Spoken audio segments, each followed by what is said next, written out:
दोस्तों नमस्कार। आज पॉलिटी में यानी भारतीय राज्य व्यवस्था में प्रस्तावना और संविधान के स्रोत तथा कुछ और क्वेश्चन जो कि एमसीक्यू के तहत आप तक पहुंच रहा है, इसको आप देखेंगे। जो कि किसी भी एग्ज़ाम के लिए यानी बीपीएससी हो या और सिविल सेवा के एग्ज़ाम के लिए आपके लिए बहुत ही उपयोगी होगा। आज हम लोग कुछ क्वेश्चन हैं, अधिक तो है नहीं। चलिए हम लोग पहला क्वेश्चन आज देखते हैं। देखिए, सूची 1 और सूची 2 दिया हुआ है, इसको मिलान करना है। एक तरफ भारत के संविधान के लक्षण और दूसरी तरफ है किस देश से ग्रहित यानी किस देश से लिया गया है। तो दोस्तों ध्यान देंगे इस क्वेश्चन को लेकर। एक तरफ 4 है, एक तरफ 5 है। तो चलिए हम लोग देखते हैं इसको। देखिए, मूल अधिकार, ठीक है। मूल अधिकार हम कहाँ से ग्रहण किए हैं? तो हमने ग्रहण किया है संयुक्त अमेरिका से। दूसरा है भारत की संसदीय प्रणाली यानी यूके से। आपात उपबंध, देखिए आपात उपबंध दिया हुआ है यानी जर्मनी से, ठीक है। और राज्य के नीति निर्देशक तत्व जो कि आयरलैंड से, ठीक है। अगर हम इस तरह देखते हैं तो यानी 2 1 4 3, जहाँ भी ये मिल रहा है मुझे 2 1 4 3, वो आपका सही आंसर है। तो यहाँ मुझे मिल रहा है सी में, जो कि 2 1 4 3 आपका सही आंसर है। नेक्स्ट क्वेश्चन की तरफ चलते हैं। देखिए, सूची 1 सूची 2 फिर से दिया गया है और एक तरफ है भारतीय संविधान के मद और दूसरी तरफ है जिस देश से अपनाया गया।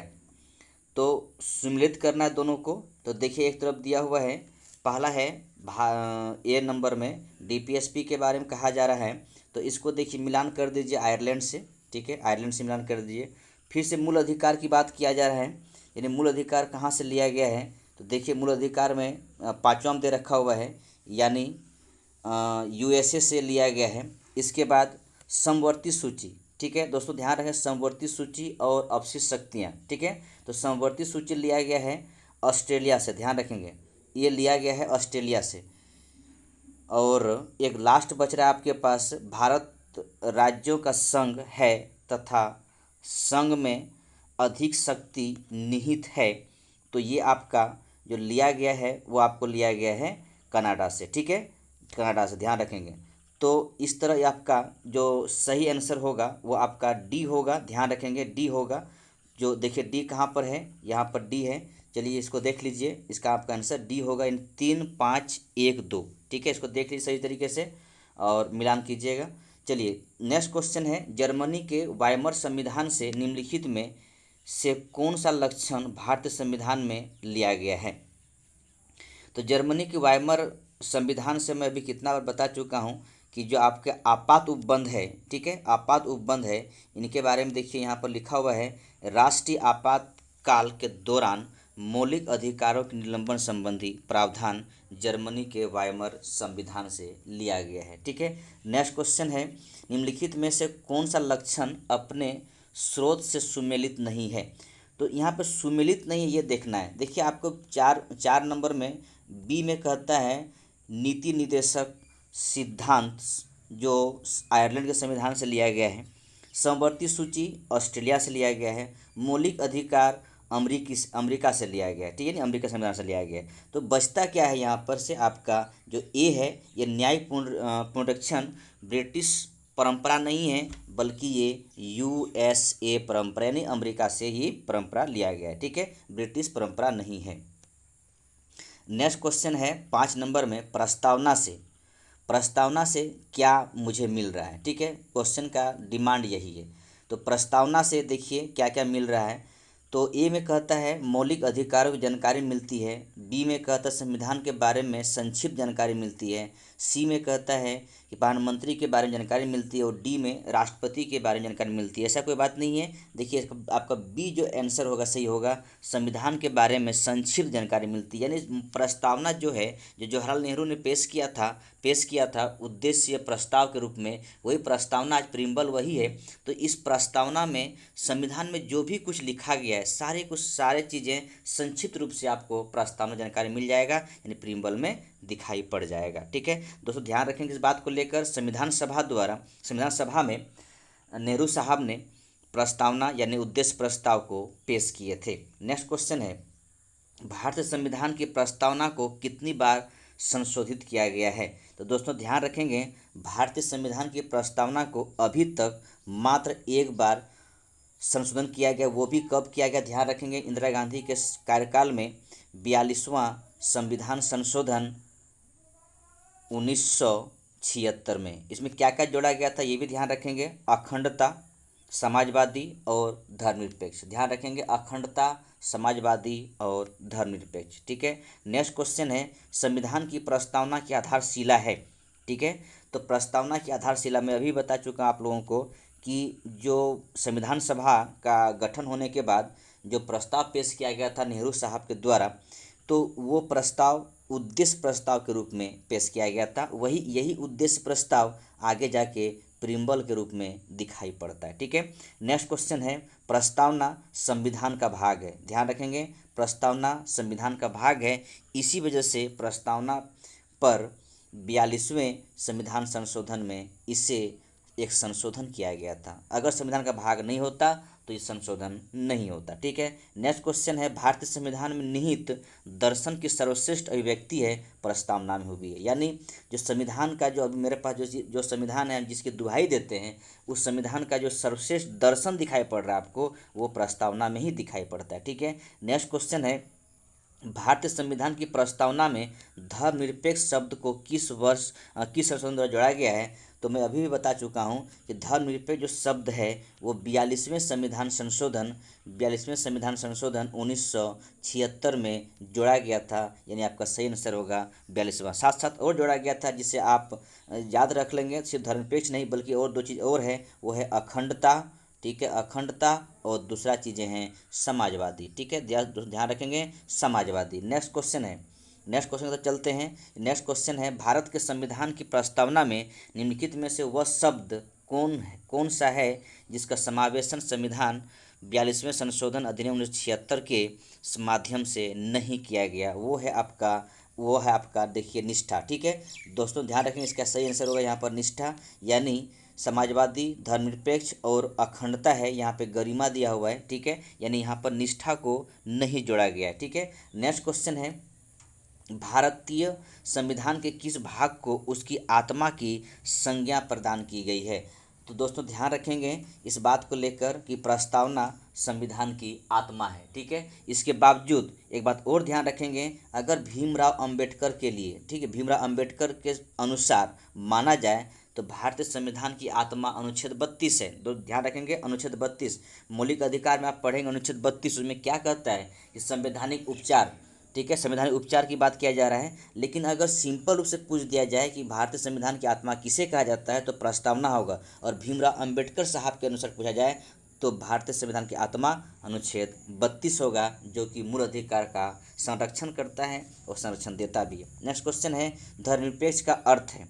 धर्मनिरपेक्ष का अर्थ है यानी पंथनिरपेक्ष। ठीक है, यानी कहने का मतलब है कि राज्य या तो सभी धर्मों को समान रूप से महत्व देंगे या तो किसी को नहीं देंगे। ठीक है, यानी सम्मान करेंगे तो सभी धर्मों का सही सम्मान करेंगे। ठीक है। नेक्स्ट क्वेश्चन है, भारतीय संविधान में पंथ निरपेक्षता अपनाने का कारण नहीं है। ठीक है, कारण नहीं है, तो कारण क्या नहीं है? ठीक है, तो यहाँ पर देखिए आपको नहीं चुनना है महात्मा गांधी के विचारों की क्रांति करने हेतु, ऐसा कोई बात नहीं है। ठीक है, ऐसा कोई बात नहीं है। ठीक है, तो नेक्स्ट क्वेश्चन है पद निरपेक्ष राज की चुनौती नहीं है। ये ध्यान रखेंगे, ये आपका सही आंसर होगा लोकतंत्र। बाकी पढ़ के देखिए, सांप्रदायिकता, कानूनी ढांचे में धार्मिक निजी कानून की स्थिति, हिंदू धार्मिक संस्थाओं में राज्य की बहुत अधिक हस्तक्षेप। ठीक है, यानी इसका सही आंसर होगा लोकतंत्र। नेक्स्ट क्वेश्चन है, पद निरपेक्षता से संबंधित नहीं है। तो क्या संबंधित नहीं है? संबंधित देखिएगा, आपका ईश्वर के अस्तित्व को नहीं मानना। ठीक है, ये संबंधित नहीं है, इससे कोई मतलब इसको नहीं है। ठीक है, संबंधित नहीं है। नेक्स्ट क्वेश्चन है, भारत को एक गणराज्य मुख्य रूप से इसलिए माना जाता है क्योंकि राज्याध्यक्ष का चुनाव होता है। देखिए ध्यान रखेंगे इस बात को लेकर कि राज्याध्यक्ष का मतलब यहाँ पर है राष्ट्रपति। ठीक है, राष्ट्रपति का चुनाव होता है, हमारे यहाँ चुनाव होता है। जबकि हम ब्रिटिश परंपरा को भी अपनाए हैं, तो ब्रिटिश परंपरा में आज भी राज्याध्यक्ष का चुनाव नहीं होता है। ध्यान रखेंगे, वहाँ पर क्या होता है, तो वहाँ पर ये होता है कि जो राष्ट्राध्यक्ष या राज्याध्यक्ष है उस परंपरा अभी भी चलते ही आ रहा है कि वो वंशानुगत है। तो भारत में राष्ट्रपति का चुनाव होता है, इसलिए इसको गणराज्य के रूप में हम मानते हैं। ठीक है, नेक्स्ट क्वेश्चन है, भारतीय संविधान धर्मनिरपेक्ष राज्य की स्थापना करता है, इससे अभिप्राय है। तो इससे अभिप्राय आप सबको पढ़िए, आपको दिखाई पड़ जाएगा कि क्या क्या क्या अभिप्राय है धर्मनिरपेक्ष राज्य का। देखिए, पहला कहता है राज्य सभी धर्मों को समान मानेगी। ठीक है, सही बात। अब अभी मैंने बोला थोड़ी देर पहले कि राज्य सभी धर्मों को सम्मान करेंगे। ठीक है, यानी 1 नंबर तो आपका सही है, राज्य सभी धर्मों को समान मानेगा। ठीक है, नेक्स्ट क्वेश्चन कहता है, नेक्स्ट है 2 में कहता है सभी लोगों को विश्वास और उपासना की स्वतंत्रता होगी। कोई बात नहीं, इसको हम बाद में देखते हैं। सही बात है। आप एक बात ये भी ध्यान रखेंगे कि जो 2 कह रहा है, वो जो दो कह रहा है उसका एक बात ध्यान रखेंगे, आर्टिकल 25। ठीक है, 25 में ये कहता है कि आप अंतरात्मा से, अंतरकरण से आप सभी धर्मों को मान सकते हैं या धर्म को मान सकते हैं। तो आप यहाँ भी वहाँ भी ये भी कहता है कि आप अपने धर्म को आचरण करिए जो जैसा आपको विचार करता है, कीजिए, कोई दिक्कत नहीं है। तो सभी लोगों को विश्वास और उपासना की स्वतंत्रता होगी, जैसा आपको मानना है, विश्वास करना मानिए, आप अपनी स्वतंत्र हैं यहाँ पर मानने के लिए धर्म के बारे में। 3 में कहता है शैक्षणिक संस्थाओं को बिना किसी अपवाद के धार्मिक शिक्षा देने की स्वतंत्रता प्राप्त होगी। ये नहीं, ऐसा बात नहीं है। देखिए दोस्तों, ध्यान रखेंगे, उन शैक्षिक संस्थानों में जहाँ पर सरकार पैसा दे रहे हैं, सरकार वित्त पोषित कर रहे हैं, वित्त से पोषित कर रहे हैं, वहाँ पर किसी प्रकार से आप धार्मिक शिक्षा दे नहीं सकते हैं। ठीक है, हाँ, कुछ चीज़ें हैं अल्पसंख्यकों के बारे में है, या फिर आप निजी संस्था खोले हुए हैं जहाँ पे सरकार पैसा आपको नहीं मिल रहा है या रुपया नहीं फंडिंग कर रहे हैं, तो आप आराम से वहाँ पर धार्मिक शिक्षा दे सकते हैं। लेकिन जहाँ पे सभी शिक्षण संस्थानों की बात है, सभी संस्थानों में आप धार्मिक शिक्षा नहीं दे सकते, यानी यहाँ पर 3 गलत है। इसके बाद कहता है राज्य रोजगार के विषय में धार्मिक आधार पर किसी प्रकार का भेदभाव नहीं करेगा, यानी ये भी सही है, यानी 1, 2 और 4 सही है। तो दोस्तों ध्यान रखेंगे, इस क्वेश्चन का सही आंसर होगा आपका डी। ठीक है, डी होगा आंसर सही। नेक्स्ट क्वेश्चन है, भारत एक गणतंत्र है, इसका अर्थ है। क्या अर्थ है भारत में वंशानुगत शासन नहीं है। दोस्तों दिखाई पड़ता होगा कि हमारा राष्ट्रपति हो या प्रधानमंत्री हो, जो प्रत्येक 5 साल में उसका चुनाव होता है, उस चुनाव की जो जीतते हैं वही हमारे देश का शासन चलाते हैं। तो हमारे देश में क्या है, हम गणतंत्र इसलिए हैं कि यहाँ पर राष्ट्राध्यक्ष हो या प्रधानमंत्री हो, सबका चुनाव होता है, कोई वंशानुगत शासन नहीं है। नेक्स्ट क्वेश्चन है, भारतीय संविधान का एक लक्षण है। क्या लक्षण है, तो ध्यान रखेंगे, निर्मित, लिखित एवं व्यापक। यानी हमारा जो संविधान है वो निर्मित किया गया है, लिखा गया है और बहुत व्यापक है। ठीक है, और नेक्स्ट क्वेश्चन है, भारतीय संविधान संसदीय सर्वोच्चता और न्यायिक सर्वोच्चता के मध्यम मार्ग की अनुसरण करता है। सही बात है, संसदीय सर्वोच्चता और न्यायिक सर्वोच्चता के मध्यम मार्ग को, यानी बीच के मार्ग को अपनाने की कोशिश किया गया है। ठीक है, नेक्स्ट क्वेश्चन है 22 नंबर में, भारतीय संविधान कैसा है, लचीला और अचल का सामंजस्य। कहने का मतलब है ना तो बहुत कठोर है और ना ही बहुत लचीला। यानी हम संविधान के संशोधन 3 प्रकार से कर सकते हैं, एक तरह का साधारण विधेयक द्वारा, एक तरह का विशेष बहुमत द्वारा, और तीसरा जो है विशेष बहुमत और आधे राज्यों का समर्थन। ठीक है, तो हम संविधान को आसानी तरीके से संशोधन भी कर सकते हैं और कठिन तरीके से भी कर सकते हैं। आप इतना समझिए, हमारा संविधान ना तो बहुत लचीला है और ना ही बहुत आसान है। ठीक है, नेक्स्ट क्वेश्चन है, भारतीय संविधान के स्रोतों की दृष्टि से निम्न में से कौन सा युग्म सही रूप से संबद्ध नहीं है। चलिए इसको मिलान करते हैं हम लोग और देखते हैं कौन संबद्ध नहीं है। तो पहला ए कहता है कनाडा के संविधान से यूनियन शब्द लिया गया है। सही है, कोई दिक्कत नहीं है, सही है। नेक्स्ट कहता है अमेरिकी संविधान से न्यायिक पुनराविलोकन का सिद्धांत लिया गया, ये भी आपका सही है। न्यायिक पुनराविलोकन को आप समझेंगे, ठीक है, सही तरीके से समझेंगे। नेक्स्ट क्वेश्चन है ब्रिटिश संविधान से संसदीय व्यवस्था ली गई है, ये भी सही है। और डी में कहता है ऑस्ट्रेलियन संविधान से क्या लिया गया है, संविधान में संशोधन की प्रक्रिया ली गई है, ये गलत है, ये गलत है, यानी ये आपका सही आंसर यही होगा। तो ऑस्ट्रेलियन संविधान से संविधान के संशोधन की प्रक्रिया नहीं, बल्कि यहाँ से समवर्ती सूची लिया गया। ध्यान रखेंगे, ऑस्ट्रेलिया के संविधान से समवर्ती सूची और संविधान संशोधन की जो प्रक्रिया है ये लिया गया है साउथ अफ्रीका से। ध्यान रखेंगे, साउथ अफ्रीका से। नेक्स्ट क्वेश्चन है, निम्न में से कौन सा शब्द भारतीय संविधान की प्रस्तावना में प्रयुक्त नहीं हुआ है? तो ये ध्यान रखेंगे, उदारवादी। ठीक है, उदारवादी शब्द का प्रयोग नहीं हुआ है। ठीक है, इसका प्रयोग बल्कि धर्मनिरपेक्ष, सार्वभौम और लोकतांत्रिक शब्द का प्रयोग हुआ है। भारतीय संविधान अर्धसंघात्मक है, किसने कहा था? ठीक है, किसने कहा था अर्धसंघात्मक है? तो किसने कहा था? देखिए यहाँ पर ऑप्शन आपका देखिएगा तो आपको डी ऑप्शन जो देखा लिखा हुआ है, केसी व्हीलर ने कहा था भारतीय संविधान अर्धसंघात्मक है। निम्न में से भारतीय संविधान में सबसे अधिक उपबंध किससे लिए गए हैं? तो सबसे अधिक जो लिया गया है वो आपका है भारत शासन अधिनियम 1935। दोस्तों एक बात ध्यान रखेंगे, हमारा संविधान जो है उसमें उस संविधान का सबसे बड़ा हिस्सा के रूप में जो आज मेरे पास है वो है यही है, यानी मेरे पूरे संविधान का जितने भी पार्ट आप देख सकते हैं उसका 2/3 भाग 1935 के से लिया गया है और 1/3 भाग वो आपका विदेशी स्रोत से है। ठीक है, यानी एक संविधान का निर्माण किया गया भारतीय संविधान का। ठीक है, नेक्स्ट क्वेश्चन है, भारतीय संविधान में संघवादी व्यवस्था निम्न संविधान से ली गई है। तो संघवादी व्यवस्था जो लिया गया है वो कनाडा के संविधान से लिया गया है। ठीक है, नेक्स्ट क्वेश्चन है, भारत में केंद्र राज्यों से अधिक शक्तिशाली है। केंद्र राज्यों से अधिक शक्तिशाली क्यों शक्तिशाली है, इस पर थोड़ा गौर करेंगे। देखिए मेरे पास 3 सूचियाँ हैं, संघ सूची, राज्य सूची और समवर्ती सूची।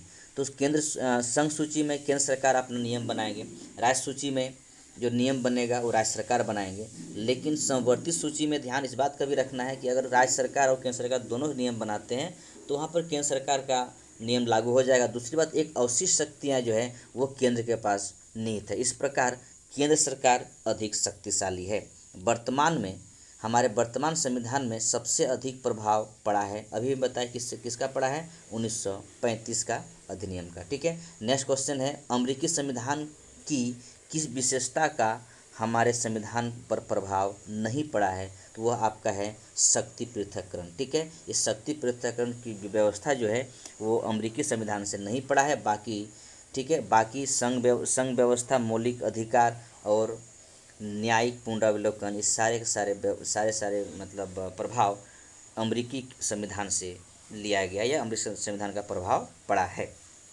ठीक है, नेक्स्ट क्वेश्चन है, फिर यहाँ पर फिर मिलान करना है। देखिए मिलान करना है, इसको सही तरीके से मिलान कीजिए।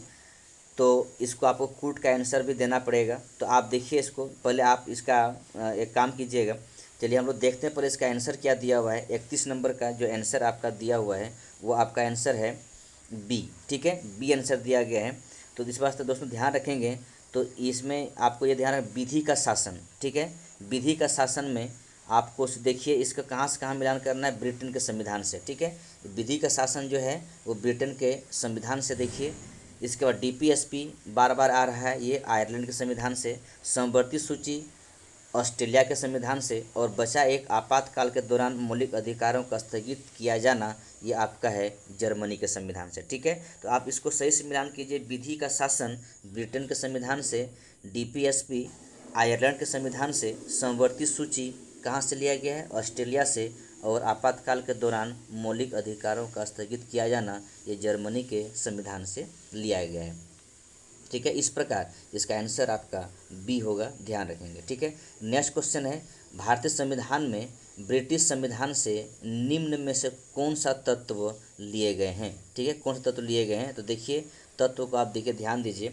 यहाँ पर अभी भी बताया विधि का शासन ब्रिटेन से लिया गया है। न्यायपालिका की स्वतंत्रता ये वहाँ से नहीं लिया गया है, ये कहाँ से लिया गया है, तो ये यूएसए से लिया गया। ठीक है, नेक्स्ट आपका कह रहा है कानून निर्माण की प्रक्रिया, ये भी लिया गया, और संसदीय सरकार ये भी लिया गया। इस प्रकार 1, 3 और 4 ये आपका सही आंसर होगा। ठीक है, नेक्स्ट क्वेश्चन है, निम्न शब्दों को सही क्रम में विन्यस्त करें जिस क्रम में उन्हें भारत के संविधान की प्रस्तावना में लिखा गया है। तो देखिए पहले 1 को रखिए, यानी संप्रभुता संपन्न, फिर 3 को रखिए समाजवादी, 2 धर्मनिरपेक्ष, 5 लोकतांत्रिक और 4 गणराज्य। इस प्रकार 33 नंबर का सही आंसर होगा आपका डी। ठीक है। नेक्स्ट क्वेश्चन है, निम्नलिखित में से कौन सा लक्षण अपने स्रोत से गलत सुमेलित है। ठीक है, तो आपको अभी बताया न्यायिक पुनर्वलोकन ये आपका यूएसए से लिया गया है, यानी ये गलत है, बाकी सब सही है। ठीक है। समवर्ती सूची कहाँ से है, ऑस्ट्रेलिया से। डीपीएसपी आयरलैंड से। मौलिक अधिकार अमेरिका के संविधान से। ठीक है। नेक्स्ट क्वेश्चन है, प्रस्तावना में प्रतिष्ठापित समानता, स्वतंत्रता और बंधुता के आदर्श की प्रेरणा कहाँ से लिया गया है, फ्रांसीसी क्रांति से लिया गया। ठीक है, फ्रांसीसी क्रांति से ली गई है। नेक्स्ट क्वेश्चन है, प्रस्तावना सुनिश्चित आदर्शों को प्रतिष्ठापित करती है जिनकी चर्चा प्रथम बार संविधान सभा द्वारा स्वीकृत उद्देश्य प्रस्ताव में हुई थी। ठीक है, उद्देश्य प्रस्ताव में हुई थी। नेक्स्ट क्वेश्चन है, निम्नलिखित में से क्या प्रस्तावना से सुस्पष्ट उभरता है। तो क्या उभरता है प्रस्तावना सुस्पष्ट, चलिए हम लोग देखते हैं। पहला कहता है, संविधान कब अधिनियमित हुआ था, जिन आदर्शों को प्राप्त करना था, शासन का तंत्र, प्राधिकार का स्रोत, यानी सारी बातें प्रस्तावना से सुस्पष्ट होता है, सारी बातें सुस्पष्ट होती है। ठीक है। नेक्स्ट क्वेश्चन है, निम्नलिखित में से कौन सा कथन प्रस्तावना के विषय में सही है। तो ध्यान रखें दोस्तों, इसका सही जो आंसर होगा वो आपका बी है। ठीक है, सही आंसर बी है। ध्यान रखेंगे, सर्वोच्च न्यायालय ने हाल ही में इस बात को अस्वीकार किया कि यह संविधान का अंग नहीं है। ठीक है।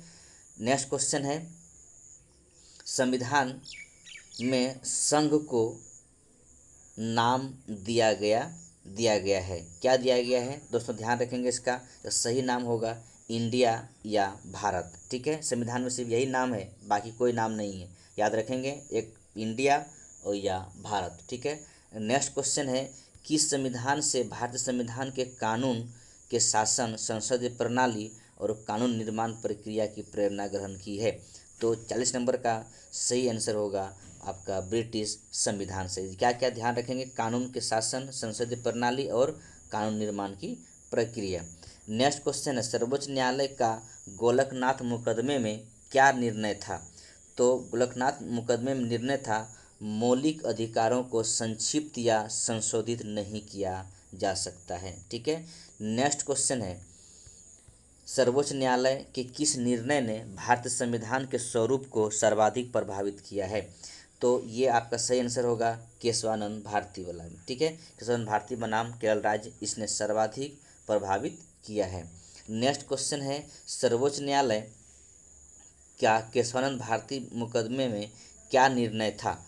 तो निर्णय था आपका सी ऑप्शन, देखिए सी ऑप्शन जो दे रखा हुआ है, तो सी ऑप्शन में जो आज सही से पढ़िए इसको, अनुच्छेद 368 के अंतर्गत संशोधन की शक्ति का प्रयोग संविधान के मूलभूत ढांचे या मौलिक तत्वों में परिवर्तन करने के लिए नहीं किया जा सकता है। ठीक है, एक बार ध्यान रखेंगे, आपका सही आंसर होगा आपका सी, जो बेसिक स्ट्रक्चर की बात करते हैं। नेक्स्ट क्वेश्चन है, मिनर्वा मिल के मामले में सर्वोच्च न्यायालय ने अपने किस मुकदमे में दिए गए फैसले की पुष्टि की है।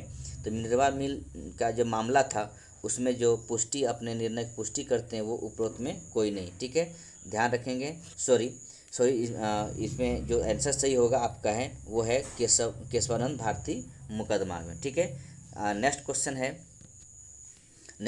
भारतीय संविधान में संविधान संशोधन की प्रक्रिया किस राष्ट्र के संविधान पर आधारित है। वो आपका मैं आपको कितना बार बता चुका हूँ इस बात को लेकर कि चलिए इसका सही आंसर होगा दक्षिण अफ्रीका से हम संविधान संशोधन की प्रक्रिया यानी आर्टिकल 368 ग्रहण किया गया है। नेक्स्ट क्वेश्चन है, भारत एक संसदात्मक व्यवस्था वाला देश है क्योंकि कार्यपालिका संसद के प्रति उत्तरदायी है। ठीक है, उत्तरदायी है, यानी इसका आपका बी ऑप्शन सही है। नेक्स्ट क्वेश्चन है, भारतीय संविधान के आरंभ में कितने अनुच्छेद थे। अनुच्छेद जो थे वो आपका 395, आज भी 395 ही अनुच्छेद है, मूल रूप से यही अनुच्छेद 395 है, लेकिन बहुत सा ABCD जोड़कर बढ़ा दिया गया है। ठीक है, नेक्स्ट क्वेश्चन है, वर्तमान में भारतीय संविधान की गणना की दृष्टि से कुल कितने अनुच्छेद और कितनी अनुसूचियां हैं? तो गणना के दृष्टि में ध्यान रखेंगे 444 अनुच्छेद और 12 अनुसूचियां। ठीक है, नेक्स्ट क्वेश्चन है कि भारतीय संविधान को कितने भागों में विभाजित किया गया है? दोस्तों ध्यान रखेंगे, भारतीय संविधान जो है वो 22 भागों में विभाजित किया गया है। ठीक है, नेक्स्ट क्वेश्चन है, भारतीय संविधान का कौन सा भाग और अध्याय संघ और राज्यों के बीच विधायी संबंध के बारे में? तो संघ और राज्यों के बीच भाग 11 और अध्याय 1 है। ठीक है, नेक्स्ट क्वेश्चन है, भारतीय संविधान की निम्न दी गई अनुसूचियों में से कौन सी राज्य के नामों की सूची तथा उनके राज्य क्षेत्रों के ब्यौरा देती है?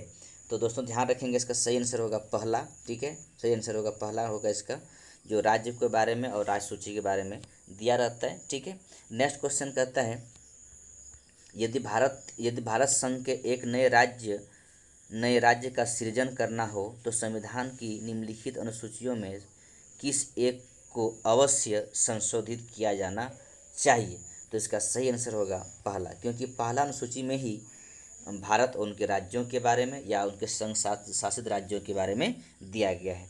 भारतीय संविधान में कुल अनुसूचियाँ कितनी हैं? 12 अनुसूचियाँ हैं। ठीक है, नेक्स्ट क्वेश्चन है, राज्य भूमि सुधार अधिनियम को संवैधानिक सुरक्षा प्रदान करने हेतु सम्मिलित किया गया है। तो वो कितनी अनुसूचियां में सम्मिलित किया गया है? दोस्तों ध्यान रखेंगे, इसका सही आंसर होगा आपका 9वीं अनुसूचियां। ठीक है, ये कब जोड़ा गया था? याद रखेंगे 1951-52 में जोड़ा गया था। नेक्स्ट क्वेश्चन, निम्नलिखित में से कौन सा विषय समवर्ती सूची का विषय है? तो दोस्तों ध्यान रखेंगे, समवर्ती सूची का जो विषय है वो आपका है आपराधिक मामले। ठीक है, आपराधिक मामले।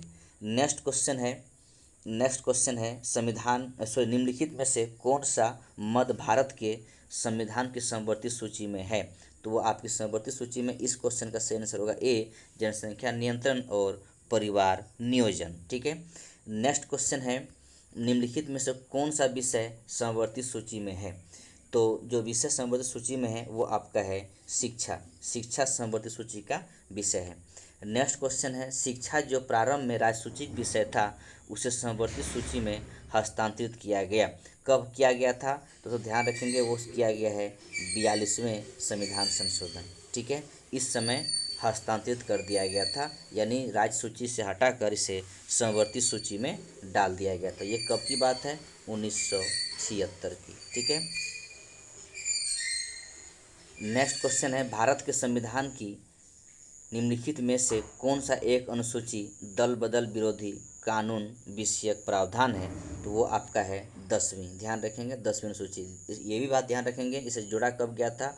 1985 में। ये भी ध्यान रखेंगे, 52वां संविधान संशोधन के द्वारा इसे जोड़ा गया था। ठीक है, नेक्स्ट क्वेश्चन है 76 नंबर का, भारतीय संविधान की 10वीं अनुसूची का संबंध किससे है? दल बदल विरोधी कानून से। ठीक है, नेक्स्ट क्वेश्चन है, भारतीय संविधान की 7वीं अनुसूची के अंतर्गत संघ सूची में निम्नलिखित में से किसका उल्लेख नहीं है?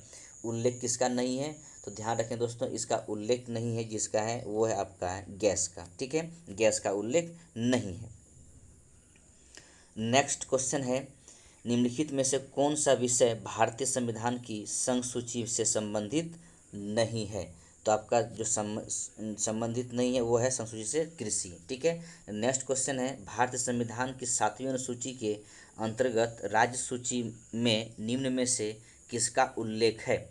तो उल्लेख किसका है? तो आपका सी, यानी रेल पुलिस का उल्लेख है राज्य सूची में। ठीक है, नेक्स्ट क्वेश्चन है, पंचायती राज विषय निम्नलिखित में से किस सूची में सम्मिलित किया गया है? तो पंचायती राज व्यवस्था जो है वो राज्य सूची में सम्मिलित किया गया। एक बात और ध्यान रखेंगे कि इसके बारे में कि ये जो शामिल किया गया संविधान में वो है 72वां संविधान संशोधन 1992-93 में सम्मिलित किया गया है। ठीक है, नेक्स्ट क्वेश्चन है, निम्नलिखित में से कौन सा विषय भारतीय संविधान की 7वीं अनुसूची की सूची 3rd समवर्ती सूची में शामिल किया गया है, तो वो है आपका दंड प्रक्रिया। ठीक है, दंड प्रक्रिया। नेक्स्ट क्वेश्चन है, सरकार द्वारा शुल्क एवं कर लगाने की अधिकार संविधान की किस अनुसूची में उल्लेखित है? तो आपका जो आंसर होगा वो आपका है 7वीं अनुसूची में। ठीक है, नेक्स्ट क्वेश्चन है, निम्न में से कौन राज्य सूची में है? तो राज्य सूची का जो विषय है वो है आपका, अभी बताया, रेलवे पुलिस। ठीक है, राज्य सूची का विषय। नेक्स्ट क्वेश्चन, भारत के संविधान की किस अनुसूची में विभिन्न राज्यों में अनुसूचित क्षेत्रों के प्रशासन और नियंत्रण के लिए विशेष उपबंध करता है? तो आपका है जो सही आंसर होगा वो आपका है 5वां। ठीक है, ये 5वीं अनुसूची में कहता है अनुसूचित जो क्षेत्र है, यानी अनुसूची में जो अनुसूचित क्षेत्र है उनका प्रशासन और नियंत्रण 5वीं अनुसूची में दिया गया है। नेक्स्ट क्वेश्चन है, भारत संविधान की अनुसूची 6 इनमें से किस राज्य में लागू नहीं है? तो दोस्तों ध्यान रखें इस बात को लेकर, जो जिस राज्य में लागू नहीं है वो आपका है मणिपुर, यानी असम, मेघालय, त्रिपुरा, इन सब राज्यों में अनुसूची 6 में लागू होता है। ठीक है,